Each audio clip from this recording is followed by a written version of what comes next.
नमस्कार, एसटिभी च्याटमा यहाँलाई हार्दिक स्वागत छ। म प्रकाश गिरी। एसटिभी च्याटको आजको अङ्कमा हामी चर्चा गर्नेछौँ हाम्रो समग्र राजनीतिको सन्दर्भ। हाम्रो राजनीति किन यति विशृङ्खल हुँदै गइरहेको छ? एउटा कुनै तहमा मात्र होइन, कार्यपालिका सरकार हेर्नुस् त्यस्तै खालको छ, संसद हेर्नुस् जसलाई आफ्नै संसद अन्त्य भएको स्वयं सभामुखलाई थाहा थिएन, न्यायालय हेर्नुस् अहिले विवादको चुरो कारण त्यही बनिरहेको छ, एउटा चुलीमा पुगिरहेको छ। भनेको हाम्रो राज्यका यी तीनै अङ्गहरू विवाद नै विवादमा घेरिएर रहेका छन् र सत्तारूढ दल जसले सरकार सञ्चालन गरिरहेको छ उसभित्रको विवाद त यसरी भित्रसम्म पुगेको छ कि त्यहाँ एउटै मञ्चबाट पार्टीका एकजना अध्यक्ष अर्को वरिष्ठ नेताले प्रधानमन्त्रीमाथि गम्भीर आक्षेप लगाइदिएका छन् र यी सबै कुराहरूको निचोड के त? यी सबै कुराहरूले सङ्केत के गरिरहेको छ त? आजको अङ्कमा हामी यसबारेमा बढी चर्चा गर्नेछौँ। आज हामीसँग कुराकानीको लागि स्टुडियोमा हुनुहुन्छ डाक्टर सुरेन्द्र केसी। डाक्टर साहब, यहाँलाई स्वागत छ। ल, हस्, धन्यवाद। डाक्टर साहब, यो अहिले हाम्रो राजनीतिको नि तपाईँले जस्तो न्यायपालिका, कार्यपालिका, व्यवस्थापिका यी तीनै अङ्ग राज्यको हेर्दाखेरि चाहिँ सन्तोष लागेको कुन पक्ष छ? सन्तोष त अब प्रधानमन्त्री हो कि भने जस्तो देखिएको छ। अरू त्यसलाई पनि सन्तोषको विषय मान्ने कि नियमित आकस्मिकता मान्ने? प्रधानमन्त्री हो कि जस्तो देखिएको छ भनेको मतलब अब जस्तो अब केही कुराहरू आए नि, जस्तो लिम्पियादुराको कुरा आयो होइन, हाउसलाई हठात बन्द गरिदिएको छ, दलभित्रका समानान्तर व्यक्तिहरूले कुम जोड्न आउँदाखेरि जे गर्न सक्छौ गर भनिदिएको छ। प्रधानमन्त्री भनेको त आखिर कार्यकारी प्रमुख हो नि त, त्यसलाई हामीले चाहिँ हातको खेलौना जस्तो प्रयोग गर्दै आयौँ नेपालमा राणा शासनको अवसानपछि। जस्तो बिपी कोइरालाले पनि प्रधानमन्त्रीको जस्तो एउटा उचाइ देखाउन खोजेका थिए, त्यसको फल 17 साल भयो अरे। गिरिजाले पनि त्यही प्रयास गर्न खोजे, उनले 51 साल भयो अरे होइन। त प्रधानमन्त्री जस्तो छैन विगतमा नेपालमा। त्यसको सापेक्षतामा तपाईँले जे प्रश्न सोध्नु भएको छ मैले त्यसको यान्त्रिक जवाब मात्रै दिएको हुँ होइन। को चाहिँ वास्तवमा आफ्नो एउटा पदीय हैसियतमा देखिन्छ त? कार्य व्यवस्थापिका न्यायपालिका मध्ये भन्नुभएको छ नि त। अब त्यस प्रश्नको सापेक्षतामा प्रधानमन्त्री चाहिँ प्रधानमन्त्री हो कि जस्तो चाहिँ देखिन्छ। अरू त मैले आफ्नो भूमिकामा देखेको छैन। त्यसमध्येमा व्यवस्थापिका न्यायपालिकाका प्रमुखहरूको त्यो खालको भूमिका म देख्दिनँ, त्यो भूमिका देखिएको छैन। अब प्रधानमन्त्रीकै मात्र भूमिकामा एकछिन केन्द्रित हौँ। कार्यपालिका महत्त्वपूर्ण छ, ऊ एक्सनमा आउने चिज हो। प्रधानमन्त्रीको भूमिका चाहिँ कति सन्तोषजनक रह्यो त त्यसैदेखि? अनि सन्तोषजनक त पटक्कै छैन। मैले यान्त्रिक जवाब भनिहालेँ नि अघि नै, सन्तोषजनक पटक्कै छैन। उहाँले चाहिँ कसरी चाहिँ राज्यका अङ्गहरूको बिचमा समायोजन गर्नुपर्ने, पार्टी नेतृत्व व्यवस्थापन कसरी गर्नुपर्ने, बोली वचनको नियमन कसरी गर्नुपर्ने, सन्तुलन कसरी बनाउनु पर्ने, शब्दावलीहरूको चयन र छनौट कहाँ हुनुपर्ने, के हुनुपर्ने पटक्कै छैन। तर तपाईँले मलाई त्यही प्रश्न सोध्नुभयो, त्यसको उत्तर त्यो हुन्छ। त्यसको उत्तर त्यो हुन्छ। डाक्टर साहब, जस्तो अलिकति म पछाडि लगेँ तपाईँलाई। जस्तो उहाँहरू 2 वर्ष अगाडि एकता गर्नुभयो, पूर्व माओवादी पूर्व एमाले। पूर्व एमालेको जबज जनताको बहुदलीय जनवाद भन्ने सिद्धान्त र पूर्व माओवादीको माओवाद, अनि उहाँहरूले चाहिँ बिस्तारै परिभाषित गर्दै गएको जनताको जनवाद भन्दै हुनुहुन्थ्यो। एकताको क्रममा चाहिँ दुवै विचारलाई थाती राख्नुभयो। अहिले यो होइन, पछि महाधिवेशनको क्रममा यसलाई परिभाषित गरौँला, हाम्रो मार्गनिर्देशक सिद्धान्त के हुने भनेर। मलाई बताइदिनुहोस् डाक्टर साहब, एउटा कुनै राजनीतिक दलले जब विचारलाई स्थगित गरेर अगाडि बढ्छ त्यसपछि त्योसँग बाँकी के रहन्छ? अब त्यो जुन उनीहरूले एकता भनेर गरेका थिए त्यो माथि नै मेरो चाहिँ गम्भीर असहमति थियो, आशंका थियो। त्यो यान्त्रिक हो, तात्विक होइन, स्वार्थहरूको सम्मिलन हो। स्वार्थहरूको सम्मिलन पार्टीहरूको एकता हुन सक्दैन भन्ने मेरो बुझाइ थियो। अब मैले त तपाईँले भन्नुभएको ठाउँमा आफूलाई उभ्याउनै परेन। त्यो स्वार्थ जब मात्रै राजनीतिको विषय हुन्छ त्यसपछि स्वभावतः दलहरूले बाटो बिराउँछन् काङ्ग्रेसको हकमा पनि त्यही हो, राप्रपाको हकमा पनि त्यही हो, मधेसवादीको हकमा पनि त्यही हो। त्यस कारणले यो नेपालमा चाहिँ के भने राजनीतिलाई, डेमोक्रेसीलाई, हँसिया हतौडालाई ट्रेडमार्क बनाइयो। राजनीति भनेको त वास्तवमा पद प्रतिष्ठाको जद्दोजहद राजनीति होइन। राजनीति भनेको चिजै अर्को हो। राजनीति के हो त्यसमा डिबेट गर्नुपर्छ।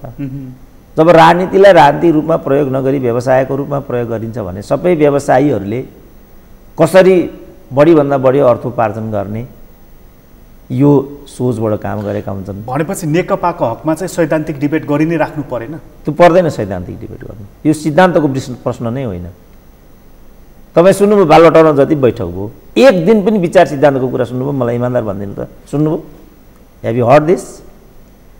Even a single days in Baluwatar did they talk about the ideology and politics? अल प्रधानमन्त्री राजीनामा दिनुपर्छ, दिनु पर्दैन, अल एबाउट दिस।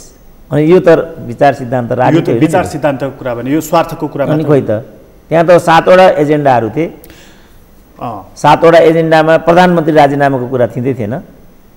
मदन भण्डारीवाला कार्यक्रममा प्रधानमन्त्रीले जुन अघि प्रधानमन्त्रीको बोली वचनको मैले कुरा गरेँ, भारतको कारणले यस्तो भयो भनेपछि त्यसको रियाक्सन त्यहाँ के भयो भने प्रधानमन्त्रीले राजीनामा दिनुपर्छ, अरू कुरा हुन सक्दैन।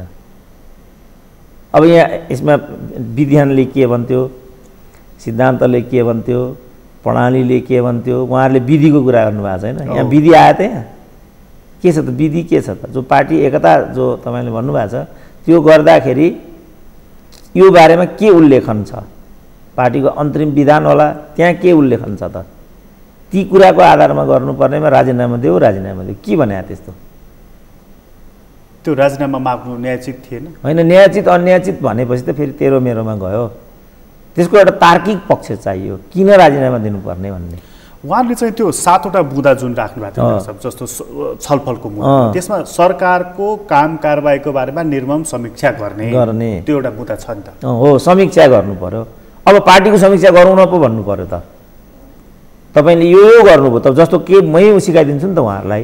जस्तो टेलिकमको के भएको, 4G को के भएको, जो 38 क्विन्टल गर्नुभएको थियो त्यो पनि किन छोड्नु भएको, वाइड बडीको खोइ, न्यारो बडीको खोइ, अनि जो 70 करोडको जुन गोकुल बाँसकटावाला घोटालाको कुरा खोइ, अरू यावत भ्रष्टाचारका विषयहरू थिए तिनै सेलाए, बालुवाटारको प्रकरण कहाँ, ती विषयमा छलफल गरे। यी सबैजनाले यही आवाज उठाएका थिए। उनीहरू आफै उनीहरूको बोली मधुरो भइहाल्थ्यो नि। क्यान्टोनमेन्टको पैसा खोइ आएन नि त्यो त। त्यो स्थायी समितिमा बुँदागत रूपमा यी विषयमा उहाँहरू प्रवेश गर्नु पर्थ्यो। मतलब जे विषयमा डिबेट गर्नु पर्थ्यो। तर त्यो विषयलाई चाहिँ त्यो मदन भण्डारीवाला जुन कार्यक्रममा प्रधानमन्त्रीले भारतले मेरो सरकार ढाल्न खोज्यो र त्यसमा हाम्रो साथीहरू पनि प्रयोग भयो भनेर जुन उहाँले बोलिदिनु भयो, विषय त त्यसले डाइभर्ट गरिदियो नि? होइन, डाइभर्ट गर्यो भने पनि त प्रणालीबद्ध आउनु पर्यो नि त। त्यसको तर्क के हो भनेर सोध्नु पर्यो, त्यसको आधार हामीलाई चाहियो भन्नु पर्यो। प्रधानमन्त्रीले उहाँहरूले भने जस्तो मान्ने हो भने त्यसको आधार दिन सक्नुहुन्न। आधार दिन नसकेपछि यसमा नैतिकताको प्रश्न उत्पन्न भयो त प्रधानमन्त्रीज्यू। स्वतः नैतिकता भने के हो त? स्वतः राजीनामा होइन। त्यो नैतिकता भनेको चाहिँ त्यो मैले तपाईँलाई देखाइदिने, तपाईँले मलाई देखाइदिने हो कि मैले आफैले अनुभव गर्ने कुरा हो? त्यो त्यही त भनेको। त्यसरी विषयलाई ल्याउँदै ल्याउँदै ल्याउँदै ल्याउँदै ल्याउँदै अनि यसले त गम्भीर नैतिक प्रश्न उठ्यो। त यसमा तपाईँको के भन्नु छ भन्नु पर्यो। प्रधानमन्त्रीले अब उहाँको स्वभावअनुसार त्यहाँ पनि जबरजस्ती गर्नुहुन्थ्यो, यो कुरा त पक्का थियो। जबरजस्ती गर्न पाइन्छ त यत्रो पदले भन्ने कुरा आयो। त्यहाँ त स्थायी समितिका 45 जना सदस्यहरू छन्। अनि के भन्न खोज्नुभयो तपाईँले भन्न प्रश्न उठ्थ्यो नि त त्यहाँ। भनेको बैठकलाई एउटा सेपमा ल्याउनु पर्थ्यो, त्यो सेपमा चाहिँ नल्याइकन राजीनामा मात्रै भन्ने कुरा। त्यो एकदम फ्री स्टाइल रेस्लिङ जस्तो उसलाई हानेको छ, उसले हानेको छ। फेरि त्यहाँ भएको पनि त्यही थियो अरे, ट्याक ट्याक ट्याक ट्याक ट्याक गरेर मान्छे बसेका थिए अरे। यहाँबाट एउटा राजीनामा भने उहाँहरूको त्यो स्यालको यहाँ जस्तो त्यस्तो थियो अरे। भनेपछि जसरी पनि प्रधानमन्त्रीको राजीनामा चाहिँ गराइ छाड्ने त्यो थियो, त्यो उद्देश्य अन्तर्गत त्यो बैठक उद्देश्य अन्तर्गत। त्यसै कारण त्यो बैठक स्थगितमाथि स्थगित भइरहेको हो त? त्यो त टाइम बाइङ हो, सबैको रणनीति छ। तत्काल पार्टीलाई विभाजन गराउनु प्रचण्डले भनेकै छ नि, उहाँ चितवन नगर पार्टी विभाजनको चाहिँ सङ्घारमा थियो। मैले हठात निर्णय नगर्नाले त्यो टल्यो भनेकै छ नि त। अब नेताले त सिधै मैले टाइम बाइङको लागि बैठक स्थगन गरेँ त भन्दैन होला। हिजै फेरि प्रचण्डको अर्को भनाइ छ कि प्रधानमन्त्रीले त्यो नेकपा एमाले भन्ने अर्को दल दर्ता गराउनु भयो, उहाँले बडा गम्भीर सङ्कटमा छौँ हामी भनेर। अब त्यो त उहाँले भन्नै पर्दैन नि, किनभने यो पार्टी मैले त अघि भनिहालेँ यो कृत्रिम छ, स्वार्थहरूको कुरा छ होइन। पदको आशयबाट उहाँहरूले पार्टी एकता गर्नु भएको थियो, पद आकाङ्क्षा चाहिँ परिपूर्ति भएन, नहुने बित्तिकैको आवाज हो त्यो। कहाँ उहाँले बाटो बिराउनु भयो भनेदेखि जसलाई यिनीहरूले पार्टी एकता भनेका थिए त्यो बेला 2.5 वर्षको प्रधानमन्त्रीत्वको सहमति थियो। बिचमा आएर उहाँले नै चाडा अन्तर्वार्तामा केपी ओलीले नै पूर्णकालीन प्रधानमन्त्री भन्नुभएको छ। मैले औँला देखाइकन भनेको छु यो झुटो है भनेर। नेपालको कुनै एउटा नेताले कुनै अर्कोलाई पूर्ण अवधिको लागि त्यो पद हो अथवा मैले अब राजनीतिबाट सन्यास लिएँ त्यस्तो तपाईँ आजसम्म सुन्नु भएको छ? बरु राणाहरूले छोडेका छन्। पद्म शमशेरले पद त्याग गरेको छ, जुद्ध शमशेरले पद त्याग गरेको छ, बरु यिनीहरूले कसै खोइ मलाई सम्झना छैन त्यस यता चाहिँ पद त्याग गरेको। बरु राजाका मन्त्रीहरूले बरु जस्तो सिंहदरबार काण्डमा कीर्तिबाबुले नै राजीनामा दिए, खेलकुद काण्डमा केशर विष्टले नै दिए, यो वनवासा कोहलपुर सडक खण्डमा विवाद आयो, हरिश्चन्द्र महत भन्ने जलस्रोत मन्त्री थिए उनले नै राजीनामा दिए। बरु उनीहरूले राजीनामा दिएको मलाई थाहा छ, यिनीहरूले त राजीनामा दिएको मलाई सम्झना छैन। अनि तिनीहरूले अर्कालाई पूर्ण अवधिको लागि प्रधानमन्त्री जस्तो पद हो भन्यो भने त्यो कुरा कृत्रिम थिएन। त्यसको पछाडिको आशय चाहिँ के हो त? त्यसको त प्रष्टै थियो। केपी ओलीको स्वास्थ्य एकदम प्रतिकूल थियो। अब यो बुढो गइहाल्छ त्यसपछि म भन्ने बुझाइ थियो यिनीहरूको। दुर्भाग्य बुढो मरेन, त्यति हो विषय। अब त्यसपछि अहिलेको किचलोको मूल कारण चाहिँ त्यो कुरालाई पुनः बिउताउनु थियो त्यसपछि। अब त्यसपछि उहाँले आफै भन्नुभयो मैले पूर्ण अवधिको प्रधानमन्त्रीत्व केपीलाई दिएर गल्ती गरेँ जसले गर्दा प्रधानमन्त्रीमा अहङ्कार चुलियो। अब उहाँलाई त्यो अहङ्कारबाट चाहिँ झार्नको लागि पदबाट बेदखल गर्नुपर्छ। अब ल यतिमा डिबेट गर्नु यो के हो यो विषय?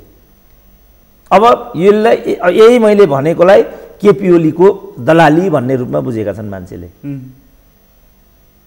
अब यसमै छलफल गरौँ त्यसो भने यो केपी ओलीको दलाली हो त? त्यही त मैले जे भने नि यसमा तर्क छ कि छैन? जो पार्टी एकता गर्दाको 5 बुँदे हो त्यसको 5वटा बुँदा यहाँ छ, 4 नम्बर बुँदामा प्रधानमन्त्रीत्व आलो पालो भनेको छ। अब उहाँले के स्वादले त्यो पूर्ण अवधि प्रधानमन्त्री केपी ओलीलाई भन्नुभयो? के स्वादले अहिले प्रधानमन्त्रीको राजीनामाको कुरा गर्नुहुन्छ? यसको विधि र प्रक्रिया के हो? बस यही हो विषय। अहिले चाहिँ जस्तो प्रचण्डलाई चाहिँ त्यो जुन 4थो नम्बरको बुँदा थियो प्रधानमन्त्रीको आधा कार्यकाल साटाफेर गर्ने बाँडफाँड गर्ने भन्ने, अब त्यति बेला जोसिएर अथवा हौसिएर अथवा अघि तपाईँले भन्नुभएको जस्तो चाहिँ पूर्ण अवधि तपाईँ चलाउनुहोस् भनिहाल्नुभयो। सायद त्यसमा चाहिँ अध्यक्ष म एकल अध्यक्ष रहन्छु, त्यो काम मैले पाउँछु, त्यो जिम्मेवारी भन्ने आशा थियो कि पछाडि? त्यसो भने मिटिङमा त्यही कुरा गर्नु पर्यो नि त। एक व्यवस्था छ नि, मङ्सिर कतिको 4 गते भनेको छन् नि तिनीहरूले। तपाईँले 4 गते चाहिँ यो सहमति गर्नुभयो, त्यो अनुसारले तपाईँ अगाडि बढेको व्यवहारमा देखिएन। यो के हो, यसमा किन छलफल नगर्ने पो भन्नुपर्छ त भाउ। त्यसभए प्रचण्डको यो प्रधानमन्त्री नपाएको छटपटाहट हो त यो अभिव्यक्तिहरू? होइन, अब त्यो अलिकति कडा भयो। तर मैले चाहिँ के भनेको छु भने बटम लाइन नै त्यही हो, प्रधानमन्त्री पद। प्रधानमन्त्री पदमा चाहिँ सेयरिङ हुँदैन भने पार्टी एकताको एउटा तार्किक निष्कर्ष देखा पर्दैन। तपाईँ यसमा चाहिँ बारम्बार भन्दै आउनु भएको छ, हामी यो बिचमा छलफल 1-2 चोटि पनि गरिसकेका छौँ। यदि प्रधानमन्त्री पद प्रचण्डले पाएनन् भनेदेखि पार्टी विभाजन हुन्छ। यदि प्रधानमन्त्री पद त्याग्नु पर्यो भने केपी ओलीले संसद विघटन हुन्छ। तपाईँ यो बारम्बार भन्दै आउनु भएको छ। आज यो लाइनमा अडिग हुनुहुन्छ कि यसमा अलिकति नयाँ केही? अझ म कडा छु नि यसमा। तपाईँ हिजो अघि तपाईँले नै भन्नुभयो नि, हिजो प्रचण्ड अझ कडा रूपमा आए भनेर भनेपछि त त्यही छ विषय त। अब यिनीहरूलाई अहिले के समस्या भएको छ भनेदेखि उत्तर पनि सक्रिय छ, दक्षिण पनि सक्रिय छ। उत्तर पार्टी विभाजन नहोस् भन्नेमा छ, दक्षिण पार्टी विभाजनलाई बटम लाइन बनाउँछ। यिनीहरूलाई परेको सङ्कट चाहिँ त्यहाँ छ। यो सकसको मूल कारण चाहिँ यो नेपालको सरहदभित्र छैन, त्योभन्दा बाहिर छ। छैन। अब राजनीति चाहिँ आन्तरिक तत्त्वले नै निर्धारण गर्ने विषय हुन्छ, त्यसकारण पोलिटिकल्ली त्यही कुरा हुन्छ। तर टेक्निकल्ली नेपालको जियो पोलिटिक्सले गर्दा उत्तर र दक्षिणको पनि प्रचुर प्रभाव यसमा हुन्छ। उत्तर भनेको चीनले चाहिँ नेकपा विभाजन नहोस् भनेर चाहिरहेको छ, त्यसमा मेहनत पनि गरिराखेको छ। त्यो त योगेश भट्टराईले भनेकै छ नि, उत्तरले पार्टी मिलाउन खोज्यो, दक्षिणले पार्टी टुटाउन खोज्यो, कुन चाहिँ ठुलो कुरा हो भनेकै छ त खुल्लम खुल्ला। तपाईँको अब्जर्भेसनमा चाहिँ नेपालमा उत्तर र दक्षिणमध्ये कुन चाहिँ बढी प्रभावशाली हुँदै आएको छ, हुन्छ अहिले? होइन, दक्षिण त ग्राउन्ड रियालिटी हो नि त। जनयुद्ध त्यहीँ बसेर गरियो, जनआन्दोलन त्यहीँ बसेर गरियो, पार्टीहरू जम्मै त्यहीँ खुले, त्यो त ग्राउन्ड रियालिटी हो नि त। त्यो ग्राउन्ड रियालिटीलाई हामीले छोड्यौँ भने अब हामी खुट्टा कहाँ टेक्छौँ त? उत्तर पनि अहिले त्यसलाई चाहिँ आफ्नो भूमि यसलाई अलिकति आफ्नो पकड कायम राख्नको लागि ऊ पनि आइरहेको अहिले चाहिँ देखिन्छ। त्यसपछि उसको बिआरआईले गर्दाखेरि उसको पोलिसी नै एक्सटेन्सिभ भयो र बिआरआईलाई जसरी पनि असफल बनाउनु पर्छ भन्ने कुरा अब अन्य चीन विरोधी ताकतहरूको अहिलेको ट्याक्टिस हो। एमसिसी भन्ने कुरा पनि त्यही हो, अरू कुरा पनि तिनीहरू नै हुन्। भनेपछि दक्षिण चाहिँ ग्राउन्ड रियालिटी हो भन्नुको मतलब चाहिँ ऊ प्रभावकारी हुन्छ, उसका कुराहरू लागू हुन्छन् र नेकपा फुट्छ भन्ने निष्कर्ष निस्क्यो त्यसपछि? होइन, ग्राउन्ड रियालिटी हो भन्नुको मतलब हामी यति परनिर्भर छौँ दक्षिणसँग, हामीसँग एउटा सुईको चाहिँ चक्की पनि आफ्नो छैन। चीनबाट ल्याएर खाउँ न त भन्दा व्यवहारिक हुँदैन। ग्राउन्ड रियालिटी भने चाहिँ त्यही हो। चीनले नेकपा टुक्राउनको लागि कोसिस गरेको छ भन्ने तपाईँलाई लाग्छ पनि? चीनले कहाँ भन्नुभयो टुक्राउन भन्नु? भारतले त्यो त उनीहरूले आफै भनेको छ नि त। भारतीय मिडियाले त आज बेलुका राष्ट्रको नाममा सम्बोधन गर्दै प्रधानमन्त्री केपी ओलीले पदबाट राजीनामा दिँदैछन्। एकचोटि होइन 100 चोटि भनेको छ इन्डियन मिडियाहरूले। एक मिडियाले होइन 20 मिडियाले भनेको छ। त्यसलाई भारतको बोली भन्न मिल्छ? त्यसलाई भारतको बोली भन्नु मिलेन, तर त्यसबाट एउटा मनोविज्ञान त आयो नि त। अझ इन्डियाको चाहिँ कुरा गर्ने भने त राष्ट्रियताको मामलामा त हामी जस्तो दस्तोक बोल्दैनन् उनीहरू। नवभारत टाइम्सले एउटा सम्पादकीय लेख्यो भने that will be the guiding line. हाम्रो यहाँको त राइजिङ नेपालको सम्पादकीय नै अर्को एम्बेसीले पठाइदिन्छ भन्ने छ। अब त्यो देशको सापेक्षतामा तपाईँले भन्नुभएको भने क्यालकुलेसन मिल्दैन। उनीहरूले त काहीँ न काहीँ मेसेज त फ्याँकेका हुन्छन्। हिजो प्रचण्ड र माधव नेपाल दुवैजनाले एउटै मञ्चबाट जुन अभिव्यक्ति दिए नि, खास गरी प्रधानमन्त्री केपी ओलीको सन्दर्भमा, त्यो अभिव्यक्तिले के सङ्केत गर्यो त? केही पनि सङ्केत गर्दैन। जुन बालुवाटारमा समस्याको समाधान भयो, पार्टी विभाजन हुँदैन इत्यादि भन्ने कुरा भन्थे, त्यो कुरा सकिएको छैन भन्ने अभिव्यक्ति आयो हिजो। त्यो कुरा चाहिँ जस्तो स्थायी कमिटीको बैठकमा उहाँहरू के भन्नुहुन्छ भने हामीसँग बहुमत छ, त्यो उहाँहरू भनिराख्नु भएको छ। त्यो भनेदेखि त यति लामो आउनै पर्दैन डाक्टर साहब, उहाँले बहुमतको प्रयोग गरेर एउटा निर्णय त गर्न सक्नुहुन्छ। बहुमतले कामै गर्दैन, यो अन्तरिम व्यवस्था हो। संविधान महाधिवेशन अघि कुनै निर्णय त्यहाँ हुनै सक्दैन। एउटा अध्यक्षको सिग्नेचरबाट त्यहाँ कुनै कागजै बन्दैन। टोपबहादुरले पनि त्यही कुरा भनिराखेको छ, अरू माओवादीबाट आएका नेताहरूले पनि त्यो कुरा भनिरहेका छन्। भनेपछि यो बहुमतको केही अर्थ छैन त्यसपछि? हुनै सक्दैन। त्यो सहमतिबाट गए जे गरे पनि हुने भयो। प्रक्रियाबाट जाने हो भनेदेखि मिनी के अरे अर्ली कङ्ग्रेस भनिरहेछ नि त। र अघि मैले भने नि कसले चाहिँ पद अनुसारको रोल देखाइरहेछ भन्नेमा मैले गरेको कुरा त्यही थियो। प्रधानमन्त्रीले क्लियर कट के कुरा भनेको छ भने तपाईँलाई अध्यक्ष हुनु छ भने अर्ली कङ्ग्रेस गर्नुहोस्, प्रधानमन्त्री हुनु छ भने निर्वाचनमा जानुहोस्। अब सिद्धान्त त केही गल्ती छ त यहाँ? सिद्धान्त त यसमा गल्ती भएन। अनि यसको मतलब चाहिँ उहाँहरू कराइराख्नुहुन्छ, प्रचण्ड माधव नेपालहरू कराइराख्नुहुन्छ, प्रधानमन्त्री दुवै पद छाड्नुहुन्न र यो यतिकै चलिरहेको छ? होइन, त्यो त भनेको छ बाबा म छोड्दिनँ, जे गर्छौ गर। त्यो भनेपछि निष्कर्ष यही नै रहिरह्यो, कचिङ्गल रहिरहन्छ उहाँहरूको बिचमा। अब उहाँहरूले कहिलेसम्म सहनुहुन्छ? जस्तो सिपी मैनालीले त्यति बेला के भन्ने गर्नुहुन्थ्यो भने तपाईँहरूको पार्टी एकता कहिलेसम्म कायम रहन्छ भनेर सोद्धा उहाँ के भन्नुहुन्छ भने जहिलेसम्म म यो अपमान सहन सक्छु तहिलेसम्म यो एकता जारी रहन्छ भन्नुहुन्थ्यो। अपमान सहन नसक्ने दिनमा उहाँले पार्टी छोडिदिनु भयो, किनभने कम्युनिस्ट पार्टीमा भिन्न मतलाई कुनै पनि स्थान हुँदैन। हिजो माधव नेपालको बडा गम्भीर खालको अभिव्यक्ति एउटा के थियो भने यो पार्टी फुट्दैन, कोही चोइटिएर जान सक्छन्।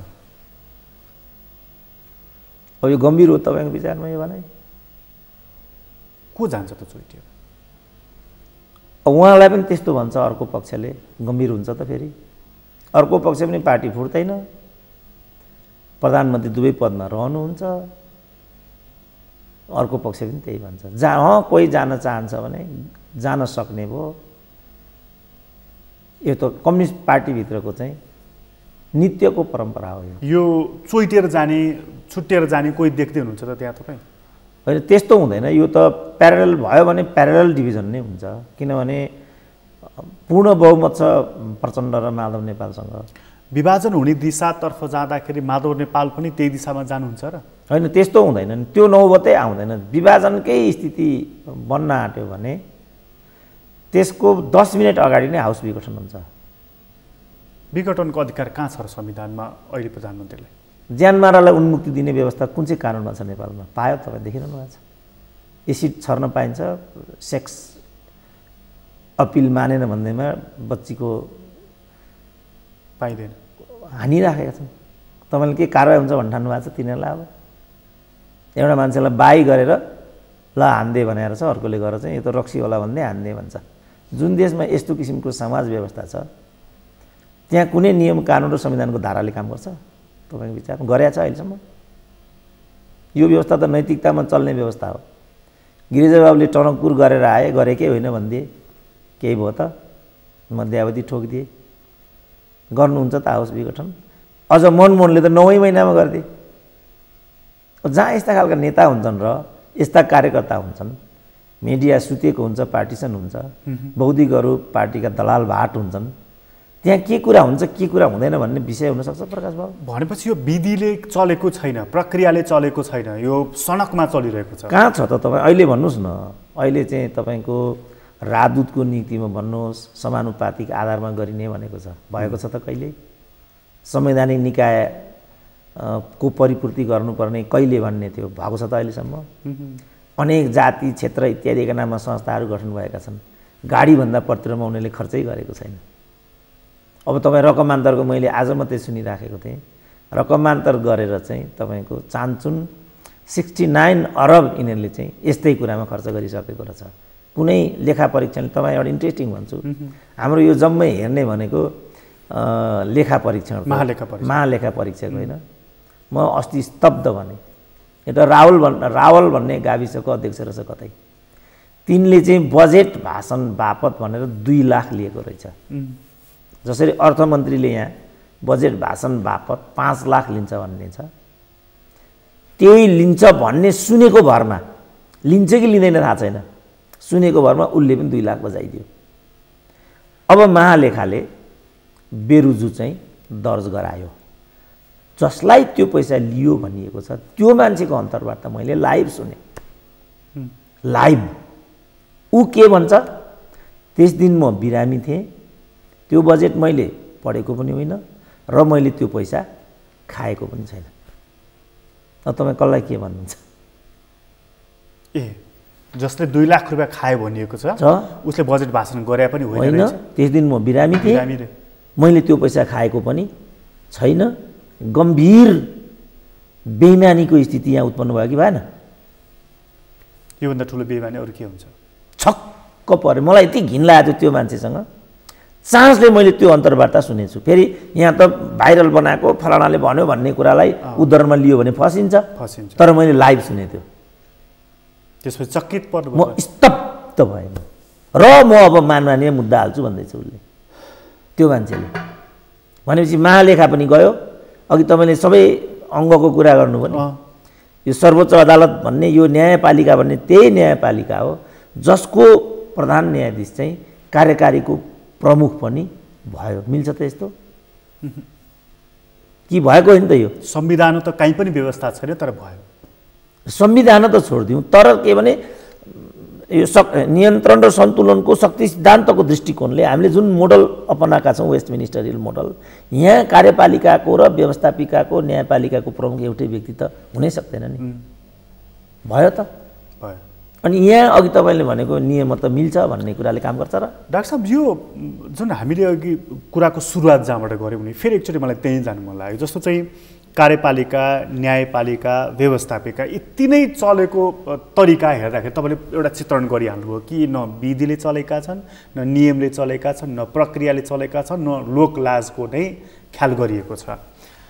यस्तो खालको अवस्थामा नि डाक्टर साहब, यस्तो खालको अवस्थामा चाहिँ राज्य सञ्चालन हुने कसरी चल्दो रहेछ, त्यसले के परिणाम दिँदो रहेछ भन्ने कुरा त आज हामी हरेक दिन भोगिराखेका छौँ। तर यही गतिमा अगाडि जाँदा चाहिँ कहाँ पुग्छ भन्ने कुराको बारेमा के अनुमान गर्न सकिन्छ? होइन, यो त पोलिटिकल्ली यस्तोमा हुने भनेको चाहिँ दुईवटा हो। एउटा मास एनार्की, एउटा अर्को अराजकता, एकदम व्यापक रूपमा अराजकता त्यो हुने हो। एक टु राइज अफ डिक्टेटरसिप, त्यति हो हुने पोलिटिकल्ली।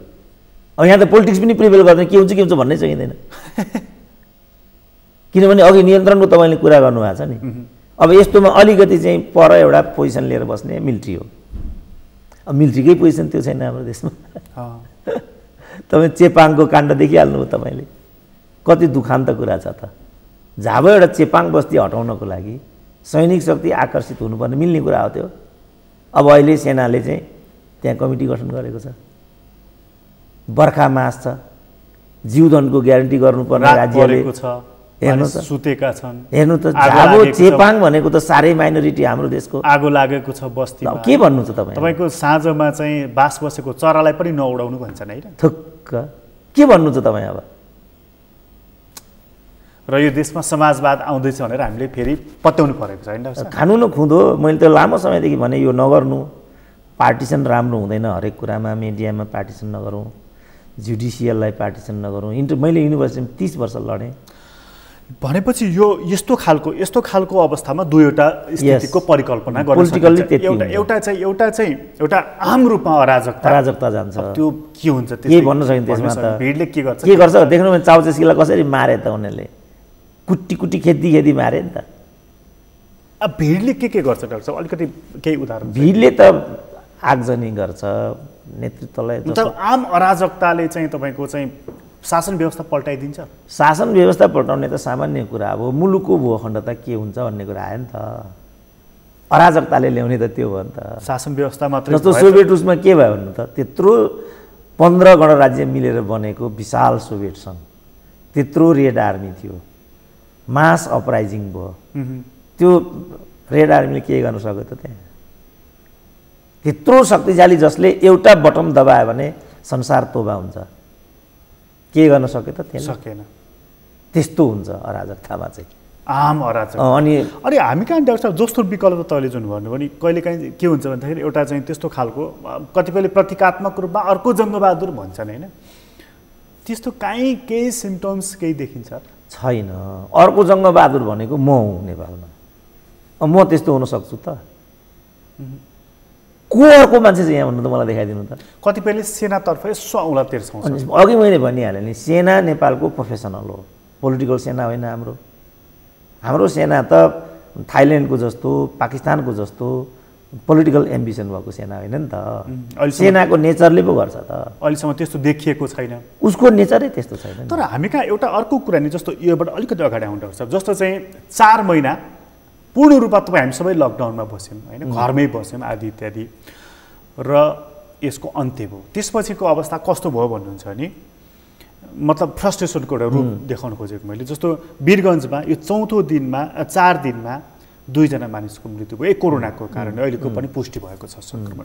विराटनगरमा अस्पतालमा चिकित्सकलाई नै तपाईँको चाहिँ सङ्क्रमण भएको रहेछ, लुकाइयो कुरा, पछि खुल्न आयो। दैलेखको त्यही खालको अवस्था छ, राजविराजको त्यही खालको अवस्था छ। भनेको हामी कहाँ चाहिँ जस्तो एउटा सामान्य कुरा कि एउटा सङ्कट विश्वव्यापी रूपमा छ, नेपालमा मात्र होइन, त्यसलाई पनि पहिचान गर्न हामी सकिरहेका छैनौँ, हाम्रो सरकारले सकिरहेको छैन भने यो पछाडिको बाध्यता के हो भनेर बुझिदिनु पर्ने होइन? यो त तपाईँले एउटा भन्नुभयो नि लुकाइयो भनेर, त्यो लुकाइयो भनेको के हो? समस्याको जड त्यहाँ छ। जस्तो अमिताभ बच्चनलाई चाहिँ पोजिटिभ भन्ने भयो, ग्लोबल मेसेज भन्यो, दुलैलाई भयो, छोरालाई भयो, नातिनीलाई भयो, अनि तपाईँ यहाँ चिकित्सकले लुकायो भन्नुहुन्छ, के भने? त्यस्तो चिकित्सकले जहाँ रोग लुकाउँछ अनि अरूको के अवस्था हुन्छ? जस्तो तपाईँ यो त मलाई इन्ट्रेस्टिङ पनि लागेको छ तपाईँलाई, यो तपाईँको यो क्वेसन मलाई, यो रोग लाग्नु अपराध हो त? होइन। तपाईँ र म मध्ये दुईजनालाई रोग छैन भन्ने के ग्यारेन्टी छ अहिले? तपाईँलाई थाहा छ सुरेन्द्र केसीलाई यहाँ बोलाउनु खतराभन्दा खाली छैन, मलाई पनि थाहा छ यहाँ आउनु खतराभन्दा खाली छैन। फेरि हामी यहाँ किन छौँ त? अब यसमा पनि तपाईँ हामी पृथक आइडिया लिएर हिँड्ने हो? प्रकाश बाबु मिलेर यसको सामना गरौँ। रोग नेचुरल हो, यसमा पनि लुकाउनु पर्ने। अस्ति मैले एउटा बिरामी निको भएको बच्चीको कुरा सुने, मलाई बाटो हिँड्दा चाहिँ मान्छेले घिनाए। यो मान्छे बस्ने बस्ती हो कि यो राक्षस बस्ने बस्ती हो? यो तपाईँलाई एउटा रोग लाग्यो, तपाईँले रुँदै हिँड्नुपर्ने यो देशमा? तपाईँसँग एउटा अनुहार छ, तपाईँसँग एउटा सेक्स अफर गर्छ एउटा अपराधीले आएर, तपाईँले चाहिँ एसिड बेहोर्नु पर्ने यो देशमा? अनि राज्य रमिते हुने यो देशमा? कहाँ छौँ त हामी अहिले? मतलब कहाँ छौँ त हामी? हाम्रो समाज के भइरहेको छ? बस हो, यही हो मैले सुरुदेखि भन्दै आएको कुरा के भने जुन सिस्टम हामीले अवलम्बन गरेको, किन यो त राजाको पालामा त यी कुरा थिएनन्, किनभने ल एन्ड अर्डर बलियो थियो। यो भन्यो भने प्रतिगामी भनिहाल्छन्, म बाहेक अर्कोले त यहाँ त्यसतो भन्नै सक्दैन।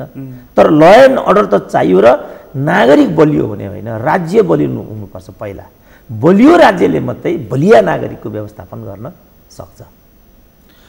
राज्य अहिले बलियो एकदम, अब त्यो त तपाईँ देखिरहनु भएको छ नि। यो कमजोर चाहिँ किन भयो त? यो किन भयो? अघि मैले भने नि त, राजनीतिलाई व्यवसाय बनाइयो। यहाँ नागरिकले यो कमजोर भयो, सङ्क्रमण भयो, यसलाई चाहिँ बलियो बनाऊ भनेरै मतादेशतिर यत्रो ठुलो आकारमा बनाइदिएको हो नि त। बाँकी काम त यसले गर्ने हो नि त। गरेन उनले, तपाईँ देखिरहनु भएको छ। ठिक तपाईँले कुरा उठाउनु भयो, किनभने नेताहरूले के भने 25 वर्ष 30 वर्षको अनुभवपछि उनीहरूले के भने स्थायित्वको अभाव नै विकासको जड भएको हुनाले हामीलाई भरपर्दो बहुमत दिनु पर्यो।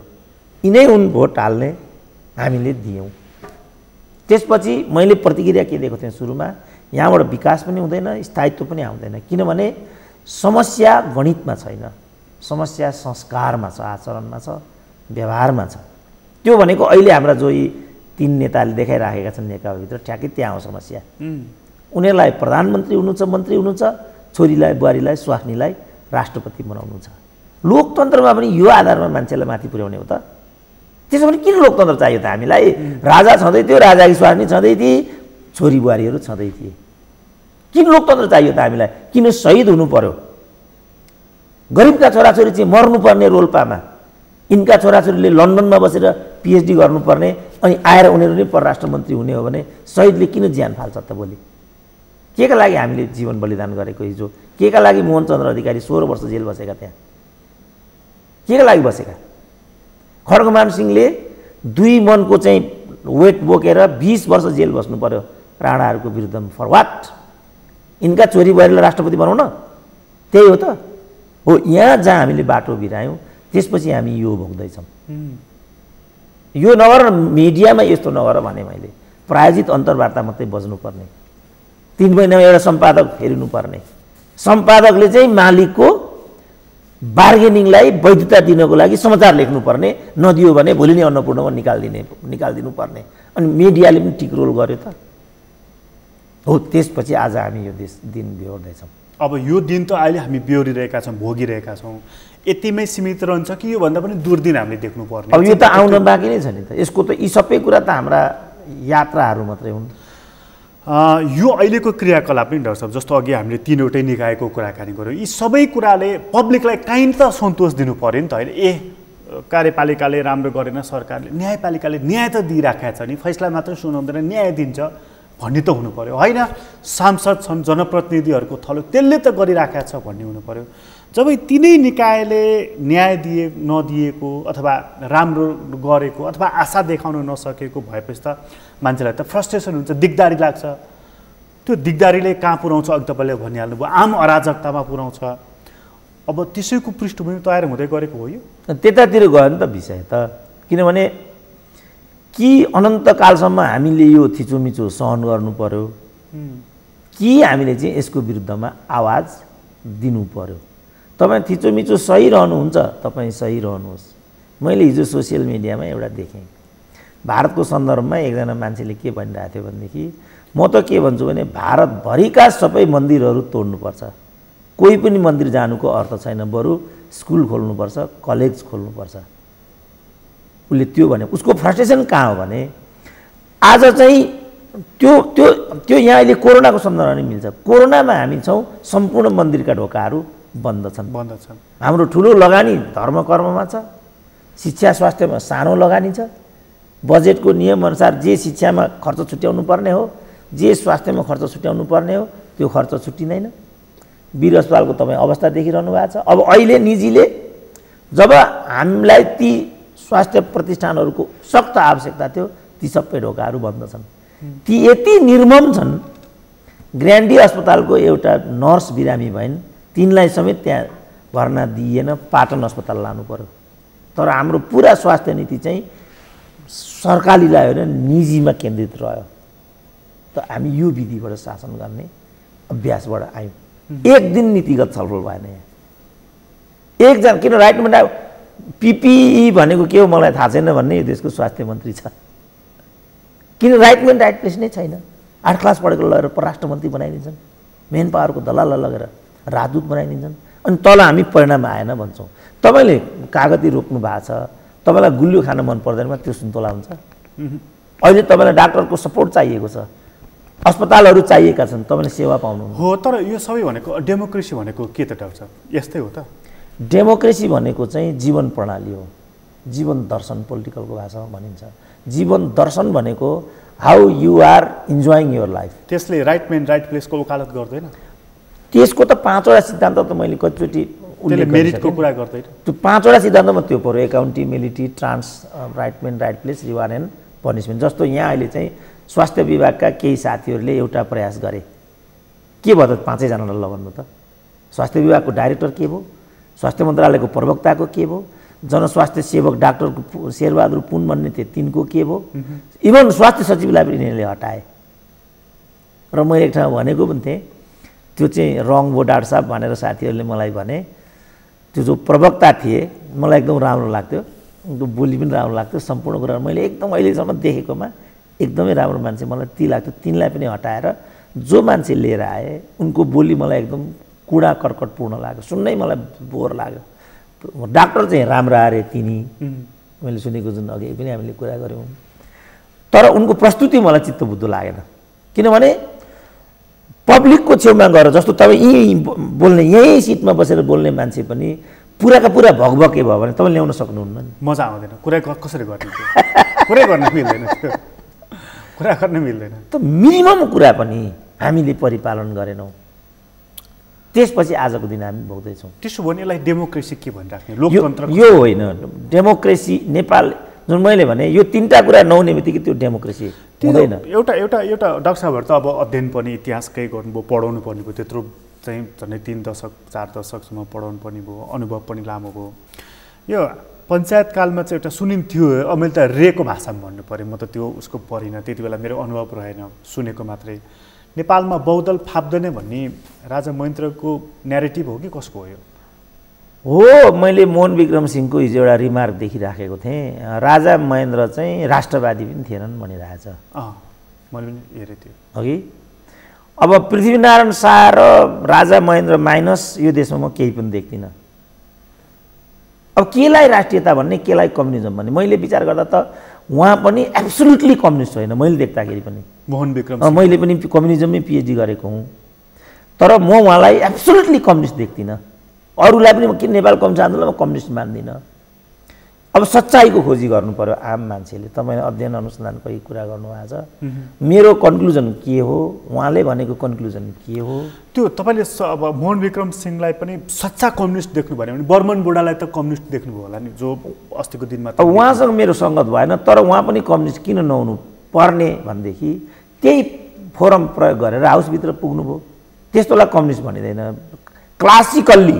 अब त्यसलाई प्रयोग गर्ने हिसाबले उहाँ जानुभएको भए डिटेल मलाई थाहा भएन।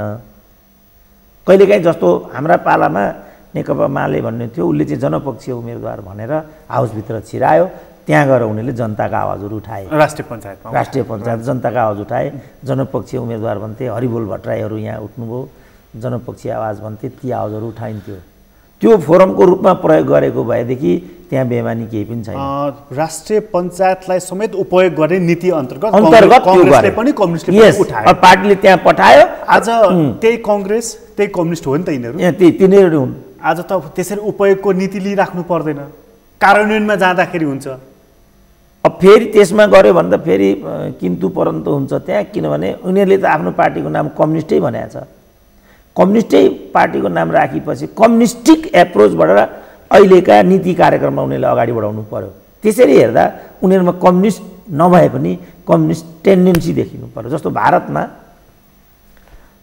के छ भने मार्क्सवादी पार्टी र काङ्ग्रेस आईको बिचमा चाहिँ पोलिटिकल एलायन्स भयो। हुँदा उनीहरूले के भने जुन एयरपोर्ट छ, एयरपोर्ट निर्माण गर्दाखेरिको जुन ठेक्का हो त्यो चाहिँ लोकल कम्पनीलाई दिनुपर्छ। पेट्रोलियमको प्राइस बढाउँदाखेरि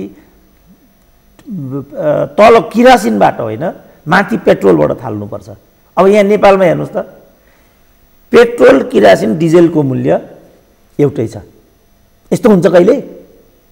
एउटालाई 30 रुपियाँ पर्छ पर लिटर, एउटालाई 100 रुपियाँ पर्छ पर लिटर। ती दुइटैको मूल्य एउटै हुन्छ कहिले? तर्क के दिएको छ भनेदेखि तस्करी हुन्छ अरे। अघि मैले राज्य बलियो हुनुपर्छ भने नि त, तस्करी रोक्नको लागि त हामीले राज्यको परिकल्पना गरेको। रोक न त्यसो भने, सिमानाको व्यवस्थापन गर्नको लागि सेनाको परिकल्पना गरेको। आज चाहिँ गोविन्द गौतमले महाकालीको सिमाना रक्षा गरिदिनु पर्ने भने हामीलाई फेरि सेना किन चाहियो? सबैले आफ्नो काम त गर्नु पर्यो नि त। यो अवधारणाबाट हामीले अगाडि आयौँ भने मात्रै राज्यलाई बलियो बनाउन सक्छौँ। र मैले के भनेको छु भने बलियो राज्यले मात्रै नागरिकको जीवधनको ग्यारेन्टी प्लस राष्ट्रियता र सिमानाको पनि रक्षा गर्न सक्छ। यो सबै सेना त हामीसँग थियो, यो सबै राज्य त थियो नि। लिम्पियाधुरा कसरी घुम्यो त हाम्रो? अब लिम्पियाधुराले गर्दा हामी भारतसँग चाहिँ सम्बन्ध बिगार्ने चाहिँ सङ्घारमा छौँ। अब हामीले लडेर यसलाई फिर्ता ल्याउन सक्छौँ त? खोइ त यसमा डिबेट गरेको पोलिट ब्युरोमा। यहाँ त लिम्पियाधुराबाट अयोध्यासम्म आइसकेको छ। अब के हुन्छ त? हो, राइट मेन रङ प्लेस भयो भने यही हुन्छ। राम पनि यहीँ जन्मेको भनिसकेपछि त अब हामी त अर्कै चरणमा प्रवेश। ल हेर्नुहोस्, अब भनेको छ कम्युनिस्ट पार्टी, रामलाई चाहिँ अलौकिक भगवान भनिएको छ, अनि उसको पनि जन्म त्यो पनि अयोध्यामा हुन्छ भनेपछि सैद्धान्तिक गम्भीर सैद्धान्तिक प्रश्न उठेन? रामको जन्म हुन्छ त? सीतालाई हलो जोत्दाखेरि जमिनमा जनकले भेटेको भन्ने छ, हलो जोत्दाखेरि बच्चा भेटिन्छ त? व्याख्या गर्नु परेन? यसको आधिकारिक व्याख्या गर्ने म होइन नि, यसको आधिकारिक व्याख्या गर्ने हाम्रो पशुपतिनाथको त्यहाँ मठ छ, त्यहाँ चाहिँ ठुल्ठुला अधिकारी छन्, मन्त्री स्तरको चाहिँ सुविधा खाएर बसेको हुन्छ त्यहाँको पुजारी। पशुपतिनाथको विकास कोष छ हाम्रो त्यहाँ। तर मैले अस्ति डाक्टर जगमान गुरुङसँग कुराकानी गरेँ, उहाँ त अब अलिकति बौद्धिकै मान्छे, उहाँसम्म पनि अयोध्या नेपालमै हो भन्ने ठाउँमा आइसक्नु भएको छ डाक्टर। अब त्यो बौद्धिकतालाई कस्तो बौद्धिकता भन्ने त्यो पनि विचरण गर्ने बेला अब आइसक्यो। बौद्धिकता भनेको के हो? ज्ञान विज्ञानसँग बौद्धिकता गाँसिनु पर्छ कि पर्दैन? पद प्रतिष्ठासँग बौद्धिकताको मापन हुन्छ कि हुँदैन? हामी कहाँ बौद्धिकता विनिमय हुन्छ डाक्टर साहब पदसँग? त्यो त खुल्लम तपाईँ देखिरहनु भएको छ। 3टा कुरा नभइकन नेपालमा कसैले पद पाउँदैन: नाता, पैसा, व्यभिचार। चौथो कारणले कसरी पद पाएको रहेछ भने त्यो को हो मलाई भनिदिनु भए हुन्छ। नाता, पैसा, व्यभिचार, यो 3 चिज नभइकन पाएको छ भने त्यो को हो मलाई भनिदिनु भए हुन्छ। योले चाहिँ यसको चाहिँ के हो भनेर तपाईँ मलाई सोध्न सक्नुहुन्छ, म त्यसको उत्तर गर्न सक्छु। एउटा कम्युनिस्ट नेता जो देशको प्रधानमन्त्री हुन्छ, उहाँले अयोध्याको सन्दर्भमा बोल्नुपर्ने आवश्यकता के छ अहिले? त्यो अघि मैले भने नि, उहाँको जुन बोली भयो, जुन बोलीमा जुन किसिमको आधिकारिकता चाहिने हो, जुन किसिमको संवेदनशीलता र जवाबदेहिता चाहिने हो, त्यसको अभाव छ। तर अब न्यायाधीश कस्तो छ तपाईँ देखिरहनु भएको छ? सभामुख कस्तो छ? कुन प्रक्रियाबाट विगत सभामुख कस्ता थिए? के आरोप उनीमाथि लगाइयो? त्यही अदालत हो उनलाई निर्दोष भनियो। जब निर्दोष हो भने त्यो पदलाई हुर्मत लिन पाइने कि नपाइने, त्यो हुर्मत कसले लिएको हो? लेखाजोखा त केही पनि भएन नि त। कहाँ छौँ त हामी?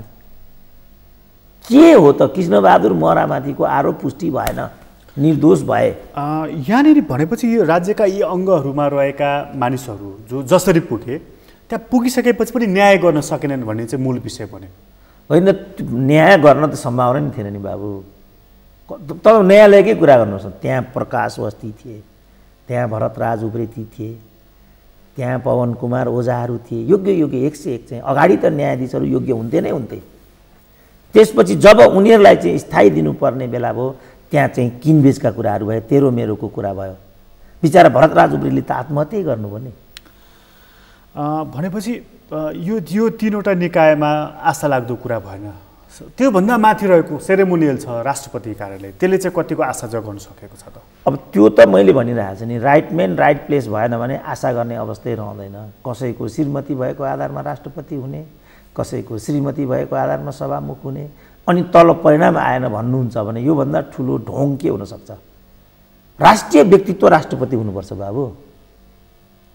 राष्ट्रपति हुने पालो त गिरिजाको थियो नि त। गिरिजाले गणतन्त्रसँग मोलतोल गरेर अनि राजतन्त्र हटाउनु भएको थियो नि त राष्ट्रपति हुनको लागि। उहाँलाई 1 लाख दियो भोलिपल्ट नै, दुईटा शक्ति हुन्छ, यो मिल्न सक्दैन भनेपछि उहाँ बिचरा डिप्रेसनमा जानुभयो, बित्नुभयो। किन? यही व्यवहार शैलजासँग गरिएको थियो, उहाँ पनि डिप्रेसनमा गएर बित्नु भएको।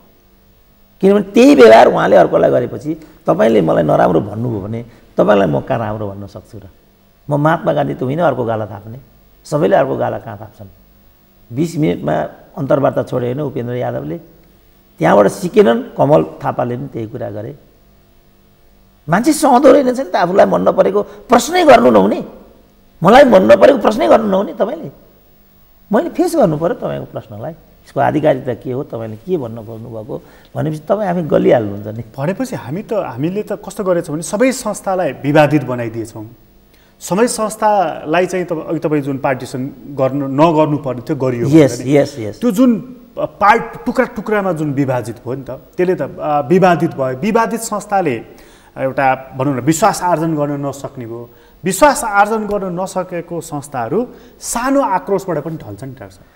अब फेरि त्यसमा अलिकति द्वन्द्व लाउनु पर्ने हो। विवाद नै समस्याको जड हुँदैन, त्यो विवाद किन आयो त्यो चाहिँ समस्याको जड हुन्छ। विवादले त शक्ति पैदा गर्छ। तपाईँको शरीरभित्र सेल काउन्टर सेलको बिचमा लडाइँ भइराखेको हुन्छ, त्यसले नि तपाईँलाई जीवन दिन्छ। कोरोना भनेको एउटा यस्तो भाइरस हो जो सूक्ष्म तरिकाले शरीरभित्र जान्छ अनि त्यहाँभित्रका भाइरसले त्यसलाई आउन नदिनमा उनीहरूले प्रतिरोध गर्छन्। यो कोरोना चाहिँ यस्तो छ अरे, थाहा नपाइकन भित्र छिर्दिन्छ अरे र अनि उसले आफ्नो स्थिति त्यहाँ उत्पन्न गर्छ। त्यसपछि मान्छे अस्वाभाविक अवस्थामा जान्छ। अन्यथा त्यसले नै शक्ति निर्माण गर्छ र मान्छे जीवन्त रहन्छ। मान्छे बाँच्ने कायदा यहाँ हो। यो चाहिँ अब यसलाई अर्को एङ्गलबाट हेर्नु डाक्टर साहब, जस्तो अहिले हामीले कुरा गरिरहेको छ एउटा पुस्ताको पनि भन्न सकिन्छ यसलाई, अलिकति बुढो पुस्ताले यस्तो गर्यो भनेर। त्यसो हो भनेदेखि अहिले नेकपामै रहेका युवा पुस्ताहरूले चाहिँ एउटा त्यस्तो केही देखाएका छन् त, त्यो जस्तो सिल्भर लाइन भन्छन् नि, चाँदीको घेरा बनेका छन् त तिनीहरू? नेपालमा चाहिँ अघिल्लो पिँढीको भन्दा चर्को समस्या पछिल्लो पिँढीमा छ र यिनीहरू यति उपभोक्तावादी र भ्रष्टीकरणको दलदलमा फँसेका छन्, तपाईँ यिनीहरूबाट आशै गर्न सक्नुहुन्न। अहिले 20 वर्षदेखि विद्यार्थी युनियनको निर्वाचन भइराखेको छैन। यो विद्यार्थी युनियन भनेको त्यो विद्यार्थी युनियन हो जहाँबाट शङ्कर पोखरेल, गगन थापाहरू, प्रदीप पौडेलहरू, गुरु घिमिरेहरू आए। यो त्यो ठाउँ हो। तर 20 वर्षदेखि उनीहरूले यसलाई पनि रोकेर राखे ताकि बुढाको मात्रै रजगज होस्। यहाँ यी खोकेहरू मर्छन् तर पद छोड्दैनन्। अब युवाहरूमा तपाईँ आउनुहोस्, काङ्ग्रेस पार्टीलाई करारी हराएको त शेरबहादुरले हो नि, हारपछि राजीनामा दिनुपर्छ भन्ने दृष्टान्त त माधव नेपालले पनि दिनुभएको थियो। तर शेरबहादुरले त्यो दृष्टान्त दिनु भएन। 8 जना युवाहरूले एउटा चाहिँ पङ्क्ति बनाए, समूह बनाए। एकै हप्तामा एउटालाई चाहिँ पार्टीको प्रवक्ता दिए, त्यो सबै कहाँ पुग्यो। यो चित्र छ युवाहरूको। त्यसकारण नेपालमा बुढाहरूमा ठुलो समस्या भन्दा ठुलो समस्या युवाहरूमा देखेको छु। विद्यार्थी युनियन तपाईँ हेर्नुहोस् किर्तिपुरमा, भनेपछि युवाहरू अझ बढी उपभोक्ता, तपाईँ देखिरहनु भएको छ। अवसरवादी पनि त देखिरहनु भएको छ त तपाईँ त। अनि भनेपछि त्यसमा त जस्तो यो बडा समस्या के अवसरवादै हो नि। हाम्रो घनश्याम र योगेश भट्टराईको अवसरवादसँग सम्बन्धित छ होइन त कुरा। अब रामकुमारी झाँक्रीले चिनिया राजदूतलाई त्यो इस्किया भनेर ट्विटर लेखेको छ। रामकुमारी झाँक्रीले एउटा महिला अस्मिताको पक्ष पोषण गर्नुपर्ने आफै स्वयं महिला भएर अखिलको अध्यक्ष भएर देशको के भने हो त्यस्तो इस्किया गरे हो त? त्यत्रो राजदूतलाई त्यस्तो पनि भन्न मिल्छ? यो के को धोतक हो? यो अपमानजनक। अघि इन्डियन मिडियाले गरेको कुरा भारतीय के भन्नुभयो नि तपाईँले?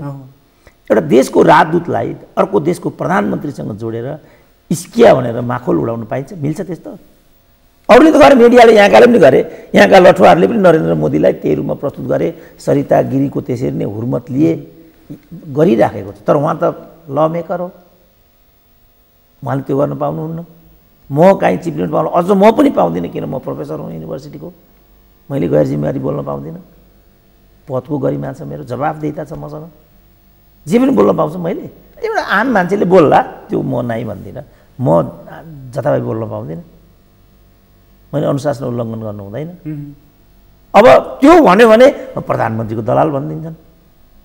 यो जुन विधि छ हाम्रो, यो विधिको विरुद्धमा मैले सङ्घर्ष गरेको अहिले 30 वर्ष भयो। भनेपछि यो ठुला पार्टीभित्रका युवाहरू पनि आश लाग्दा त्यसमा त डिबेटै नगरौँ न, त्यो मैले तपाईँलाई दृष्टान्तै दिइहालेँ नि। वैकल्पिक शक्ति भनेर आएकाहरू चाहिँ आश लाग्दा छन् त? त्यो मैले तपाईँ देखिरहनु भएको छ नि त, मैले वैकल्पिक शक्तिहरूको बारेमा, रविन्द्र मिश्रहरूको बारेमा यही मञ्चमा, यही टेबलमा र यही कुर्सीमा जे भनेको थिएँ, कमा फुल स्टप बाई मात्रा देब्रेमा के फरक परेछ ल भन्नु त?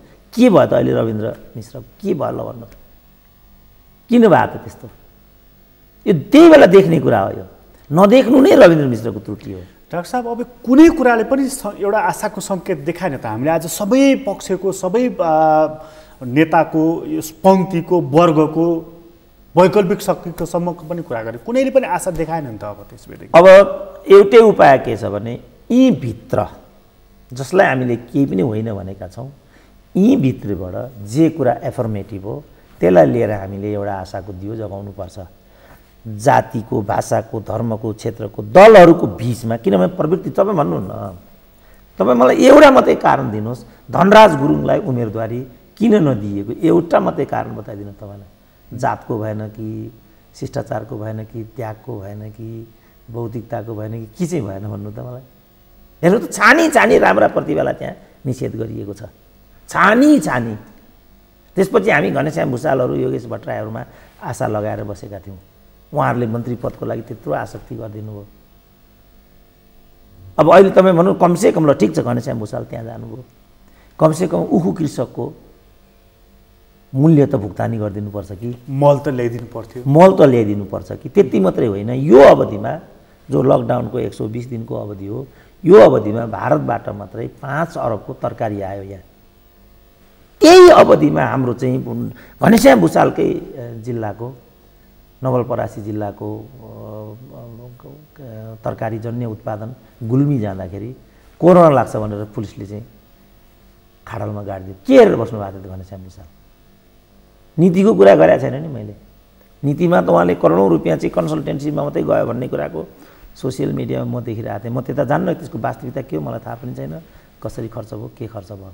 तर ए बाबा, कृषकको उत्पादन 1 केजी काउलीको ग्यारेन्टी गर्न सक्दैन यो देशको कृषि मन्त्रीले भने त्यो युवा हामीलाई किन चाहियो त? अब के काम छ त्यो युवाको हामीलाई?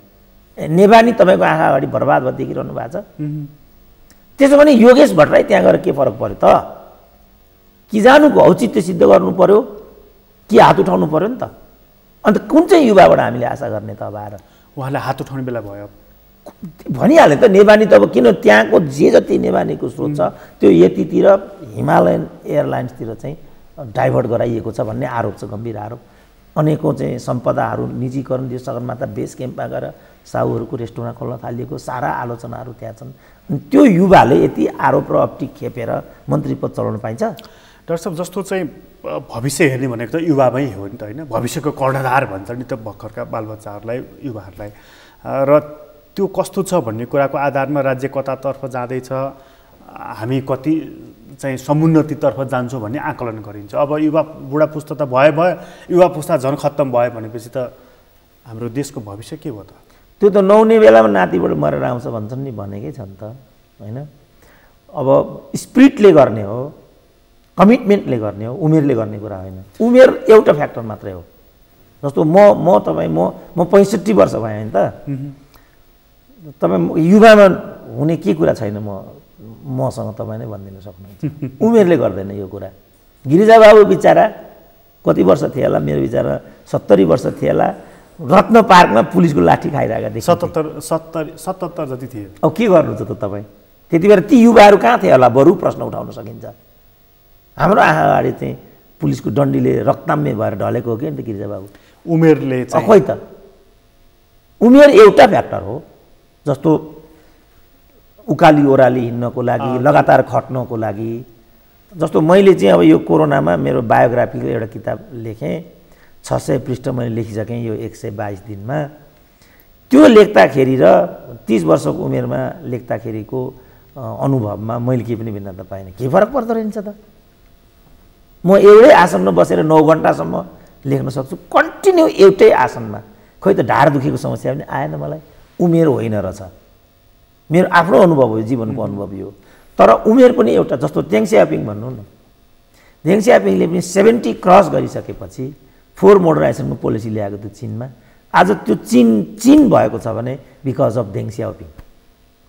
त्यहाँ 3टा चरण मान्दारसम्म पोहोर चाइना गएको थिएँ।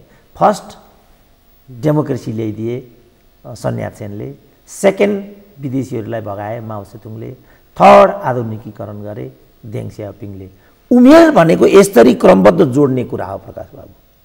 हाम्रो पुष्पलालले पार्टी गठन गरे, स्थापना गरे, सिपी मैनालीहरूले त्यसलाई एक चरण अगाडि बढाइदिए, पुष्पकमल दाहालहरूले गणतन्त्र ल्याइदिए। यो 3टालाई लिङ्क गर्ने कुरा मात्रै उमेरसँग जोडिन्छ। तर यहाँ के छ, यिनीहरूले नै पुष्पलाललाई गद्दार भने, यिनीहरूले नै सिपी मैनालीलाई असान्दर्भिक बनाइदिए। अब अहिले हामी पुष्पकमलको नियति देखिराखेका छौँ भनेपछि यहाँ उमेरले काम कहाँ गरिराखेको छ त? युवा नेताहरू त त्यहाँ पनि होलान्। किन उनीहरू त्यो आवाज लिएर आउँदैनन् जो आवाज म दिइरहेको छु यहाँबाट? तर मेरो आवाज चाहिँ उनीहरूलाई मन परिरहेको छैन, किनभने मैले गुणगान गाइनँ। डाक्टर साहब यहाँलाई धेरै धन्यवाद। ल हस्, धन्यवाद। आदरणीय दर्शकबिन, तपाईँलाई पनि धन्यवाद। आज हामीले कुराकानी गरेर डाक्टर सुरेन्द्र केसीसँग। उहाँसँगको कुराकानी अहिलेलाई यति नै। एसटिभी च्याटबाट म प्रकाश गिरीलाई बिदा दिनुहोस्। सर्वमाता हेर्दै गर्नुहोला।